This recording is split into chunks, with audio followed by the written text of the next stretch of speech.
खबर आपको गोजरा से, जहां पर ब्यूरो चीफ हाजी सफदर अली की रिपोर्ट के मुताबिक योम यकजहती Kashmir motorway police M4 sector 1 में योम यकजहती कश्मीर मनाया गया। दिन का आगाज आज़ादी कश्मीर के लिए दुआ के साथ हुआ। सेक्टर ऑफिस के ज़ेर तमाम योम यकजहती कश्मीर के सिलसिले में रोड सेफ्टी अवेयरनेस वाक़ का इनेकाद किया गया।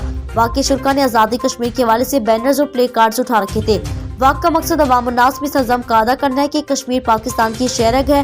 भारत के कश्मीर पर गासिबाना कब्जे के खिलाफ जिद्दोजहद जारी रहेगी। पाकिस्तान कश्मीरियों की हक दरादियत की हमायत से दस्तबरदार नहीं होगी। पाकिस्तान कश्मीर अवाम की इखलाकी, सियासी और सिफारती हमायत जारी रखेगा। हम कश्मीर के अवाम के साथ हैं। वाक़ के बाद इस हवाले से रोड यूजर्स में पंफलेट भी तकसीम किए गए। DSP line Sameena Sarwat, beat commander 19 DSP Chaudhry Ishfaq, road safety awareness unit M4 और अफसरान मुलाजमान के साथ सिविल स्टाफ की बड़ी तादाद ने शिरकत की।